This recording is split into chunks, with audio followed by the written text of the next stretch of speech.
ATR news. Please like share and subscribe this channel. ज़्यादा से ज़्यादा ATR न्यूज़ को सब्सक्राइब करिए। Thank you.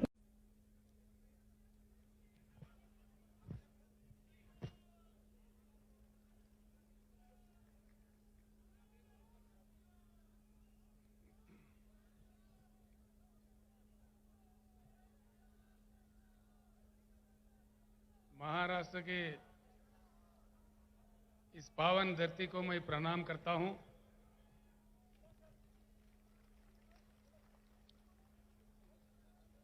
महाराष्ट्र राज्य के भारत राष्ट्र किसान समिति के अध्यक्ष आदरणीय श्री मानिक कदम जी, सीनियर नेता लोहा के एक्स-एमएलए श्री शंकर अन्ना दोंगड़े जी, श्री अन्ना साहेब माने पाटिल जी, श्री अब्दुल कदीर मौलाना जी, श्री हर्षवर्धन जाधव जी, श्री अभय पाटिल चिटगांवकर जी, श्री संतोष माने जी, श्री अप्पा साहेब माने जी, हरिभाव राठौड़ जी, दिलीप अन्ना गोरे जी, श्री प्रवीण जेतवाड़ जी, शिवराज बंगर जी, श्री फिरोज पटेल जी, लगता है फिरोज पटेल का हवा ज्यादा है।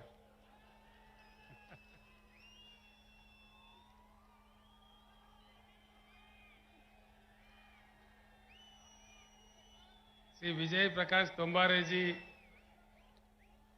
श्री बाला साहेब सनाप जी, श्री कुलदीप करपे जी और तेलंगाना राज्य से मेरे साथ आए हुए हमारे सीनियर नेता बीआरएस पार्लियामेंट्री पार्टी के लीडर श्री केशवराव जी, हमारे आदरणीय एमपी श्री बीवी पाटिल जी, आदरणीय एमपी श्री संतोष जी, मेरे साथ आए हुए एमएलए एमएलसी, हमारे तेलंगाना राज्य के भूतपूर्व चीफ सेक्रेटरी जिन्होंने तेलंगाना मॉडल बनाने में, तेलंगाना राज्य बनाने में मेरे साथ जो 24 घंटा काम किए थे, ऐसे महान शख्सियत भूतपूर्व चीफ सेक्रेटरी श्री सोमेश कुमार जी और सभा में समन्वित सारे बुजुर्गों को, भाइयों को, बहनों को मैं प्रणाम करता हूं। सबसे पहले अभी हुआ है ईद, समाज में जितने भी हमारे मुसलमान भाई हैं, बुजुर्ग हैं, मैं आप तमाम लोगों को तहे दिल से ईद मुबारक पेश करता हूं।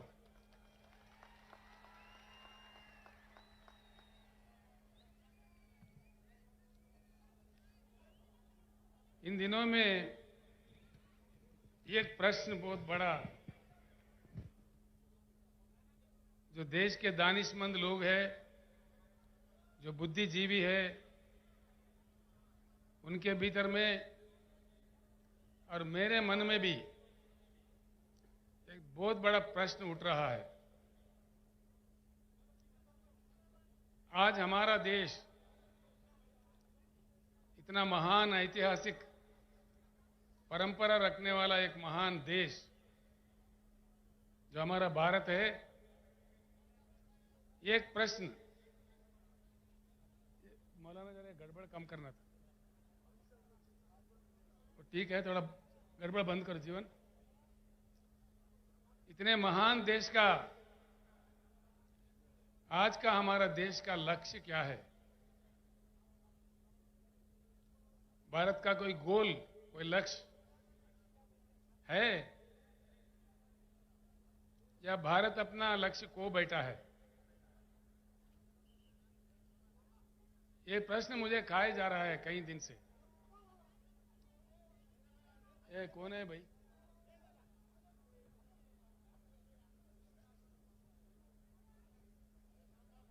गड़बड़ बन जाए लुल्लेंदु बन जाए तो एक बात को हमें समझना जरूरी है। सबसे पहले मैं आपसे एक प्रार्थना करूंगा, जो मैंने नांदेड़ में भी किया था, लोहा में भी किया था, आज फिर एक बार अपनी बात को दोहराता हूं। जितने भी सभा में लोग आए हुए हैं, मैं आपसे प्रार्थना करता हूं, मेरे जो भी बात है यहीं सुन के यहीं इसको भूल मत जाइए। आप अगर शहर से हो, आपके बस्ती में जाने के बाद, आप अगर देहात से हो, अपने गांव जाने के बाद, अपने लोगों के भीतर इसका चर्चा जरूर कीजिए और सच जानने का कोशिश कीजिए। इतना मैं आपसे प्रार्थना करता हूं। आज मैं जो भी कहूंगा, चाहे अच्छा है बुरा है, देश के लिए, हम सबके लिए, जरूर अपने अपने गांव में या शहर के अपने अपने बस्तियों में अपने साथियों के साथ, अपने घर वालों के साथ, अपने बस्ती वालों के साथ दया करके चर्चा कीजिए, ताकि बात निकल आ जाएगी। सत्य क्या है, हकीकत क्या है, हमें समझ में आ जाएगी। अगर भारत अपना लक्ष्य खो बैठा है, गुमराह होकर भटक रहा है, तो कहां पहुंचेगा देश? इतनी बड़ी जनसंख्या, सारे दुनिया में सबसे बड़ी आबादी, बिना लक्ष्य का समाज, बिना लक्ष्य का देश का अंजाम क्या होता है और वो कहां पहुंचता है? ये किसका पाप है? हो क्या रहा है देश में? कुछ होना है या ऐसे ही पड़े सड़े रहना है? बात, सवाल हमारे सामने ये है। भारत का कोई नया लक्ष्य, कोई नया चेतना, एक नई सवेरे का स्टेप, एक नई उमंग से आगे बढ़ना है या ऐसे ही पड़े रहना है? सवाल इस बात का है। 75 साल हो गए, देश आजाद हो गए। मैं सुन रहा था आज सुबह से, यहां से हमारे जीवन रेड्डी एमएलए, हमारे वेणुगोपालाचार्य जी, हमारे पाटिल साहब, जितने भी लोग हैदराबाद से आके यहां काम कर रहे थे, वो लोग मुझे मैसेज भेज रहे थे। मुकामी लोगों से भी मेरा बात हुआ। शहर में 8 दिन में एक बार पानी आता है।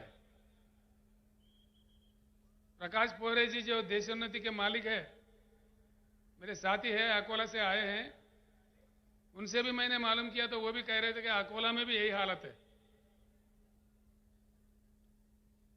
फिर कहां ठीक है? महाराष्ट्र राज्य में इतने नदियां निकलते हैं, शायद ही किसी राज्य से हिंदुस्तान में नहीं निकलते। गोदावरी है, कृष्णा है, पेनगंगा है, वेनगंगा है, मंजीरा है, भीमा है, घटप्रभा है, पंचगंगा है, मूला है, प्रवरा है, कितने कितने नदियां निकलते हैं।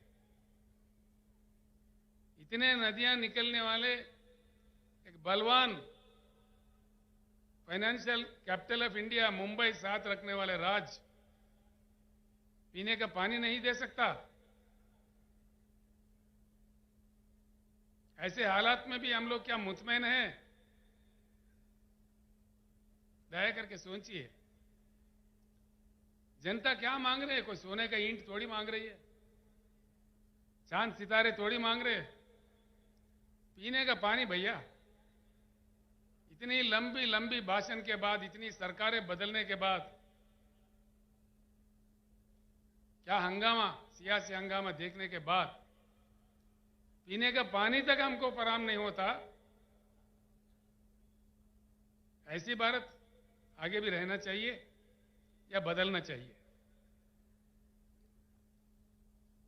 बेरोजगारी बढ़ रही है, लाखों उद्योग बंद हो रहे हैं, लाखों श्रमजीवी जो उसमें काम करते हैं, कामगार लोग रोड पे आ रहे हैं, और देश में पूरा जातिवाद, धर्मवाद, लिंग भेद खेल रहे हमारे आंखों के सामने। रोज बरोज हम देख रहे हैं। जो धनवान है, अमीर है और अमीर होते जा रहे हैं। एक ही साल में 10 लाख 12 लाख करोड़ के करोड़ोंपति अरबोंपति बन रहे, जो गरीब है और गरीब होते जा रहे। ये सब कड़वे सच है, आपके हमारे आंखों के सामने है।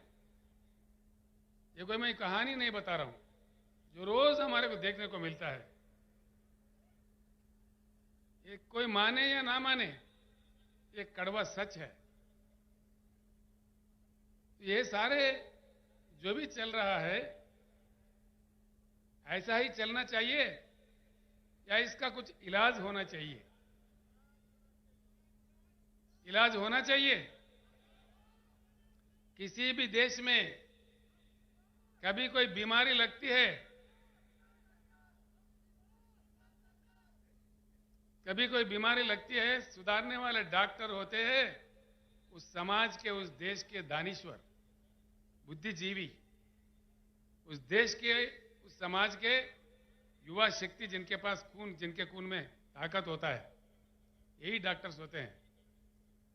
नौजवान भाइयों को मैं प्रणाम करके पूछता हूं, हम लोगों को तो उम्र गुजर रहा है, लेकिन ये कल का देश आपका है, भविष्य आपका है। आप ऐसे ही पड़े रहोगे या कुछ उज्जवल रास्ता बनाओगे, फैसला कीजिए। और एक बात पक्का तय करके चलिए, हमारी जो समस्या है, किसी भी दिन ये हमको ही सुलझना पड़ेगा। कोई अमेरिका से नहीं आएगा, कोई रूस से नहीं आएगा, कोई दूसरे देश वाले आके हमको नहीं सुधारेगा। सवाल यह है, कितने जल्दी हम जाग जाए उतना ही हमारा सुधार होगा। जितना हम लेट कर दिए और बड़े अन्याय का सामना हमें करना पड़ेगा। एक ही बात सोचिए, हिंदुस्तान में कई महान किसान नेता पैदा हुए, कई लोग। सर छोटूराम जो आजादी से पहले पंजाब राज्य में काम कर रहे थे, उत्तर प्रदेश में महेंद्र सिंह टिकैत काम कर रहे थे, यहां अपना महाराष्ट्र में शरद जोशी के नेतृत्व में कई लोग, लाखों लोग काम कर रहे थे। कर्नाटक में प्रोफेसर नंजुंडा स्वामी, तमिलनाडु में नारायण स्वामी जी, आज पंजाब में राजोवाल जी, और मंच पर बैठे हुए हमारे भारत किसान समिति का राष्ट्रीय अध्यक्ष श्री गुरनाम सिंह चढ़ोनी जी, ये सारे लोग लड़ते रहे। आखिर एक बात सोचिए, हिंदुस्तान में अगर लोकतंत्र है, लोकशाही है, तो 13-13 महीने किसानों को क्यों दिल्ली में, देश के राजधानी में धरना करना पड़ता है? कितनी दुर्भाग्यपूर्ण है। ये क्या स्थिति है? ये लोकतंत्र है? 13 महीने के बाद, 13 महीने के दौरान में 750 किसानों का मृत्यु हो गया। 750 लोगों को मरने पड़ते हैं इस देश में, जिसमें लोकतंत्र हम कहते हैं। ये क्या तमाशा हो रहा है देश में? उसके बाद प्रधानमंत्री खुद माफी मांगते हैं, कानून वापस लेते हैं। अभी और 13 महीने गुजर गए, होता कुछ नहीं है। क्या ये लोकतंत्र है, लोकशाही है? किसानों का ये मान्यता है? मतलब क्या है? कुछ ना कुछ दाल में काला है। ये बात मैं किसी और जगह कहा तो वो लोग कह रहे थे दाल में काला है, ये पुरानी बात है भैया, अब तो पूरा दाल ही काला है।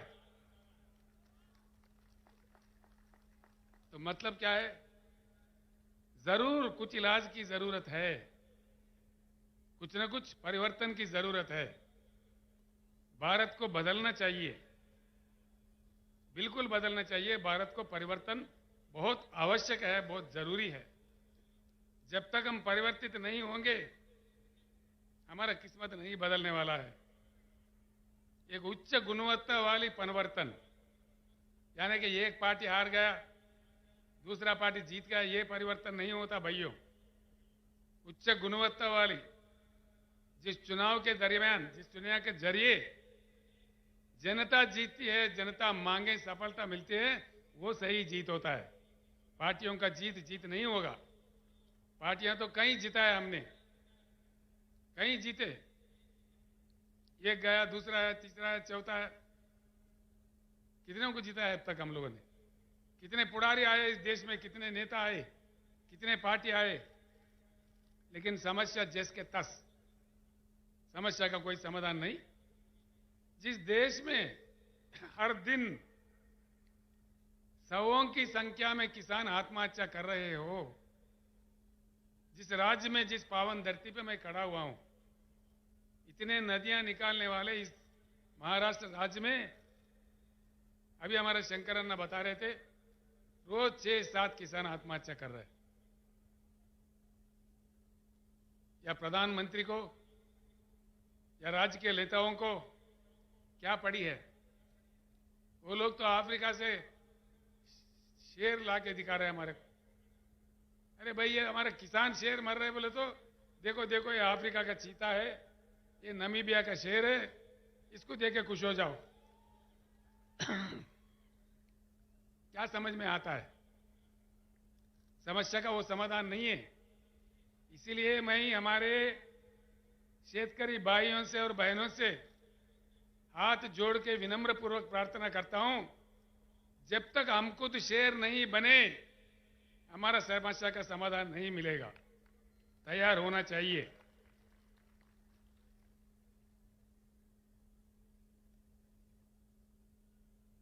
भारत को परिवर्तन होना होगा। बिना परिवर्तन के भारत विकास नहीं होगा भारत में, ये बिल्कुल तय है। जो कि लंबा समय गुजर चुका है, कई पार्टियों को मौका दिया जनता ने, लेकिन कुछ बात सही नहीं आया है। हमारे आंखों के सामने हमसे बुरा हालत में रहने वाला चाइना आज दुनिया को कमांड कर रही है। साउथ कोरिया आगे बढ़ गई है। बम का मार खाने के बाद फिर उठ खड़ा है। जापान देश हमारे आंखों के सामने है। जैसा मोहम्मद महातीर के नेतृत्व में मलेशिया में परिवर्तन हुआ, और सिंगापुर में जहां कुछ भी नहीं है, वो लोगों का हालत भी हमसे बेहतर है। ये सारे चीज हमारे आंखों के सामने हुई है। 75 साल में जो हो रहा है, इससे उठकर आउट ऑफ बॉक्स जाकर एक नया ढंग से, नया रंग से, एक नया जंग करके हम भारत को बदल सकते हैं।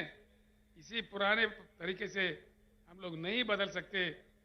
इस बात को समझने के लिए मैं आपको विनती करता हूं। इसीलिए मैं ये एक बात आपको बताना चाहूंगा,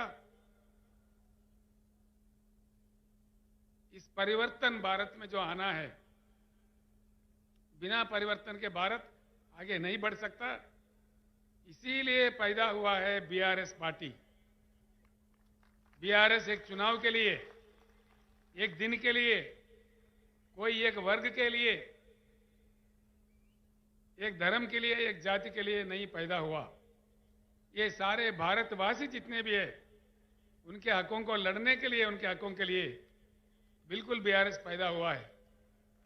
एक बात मैं यहां कहना चाहूंगा, जब भी नए पार्टी आता है, नया ताकत उभरने लगता है, पुराने ताकतें इकट्ठे होकर के भी हमला करने लगते हैं, साजिशें रचते हैं, अफवाहें फैलाते हैं, पुलिस को लगा देते हैं।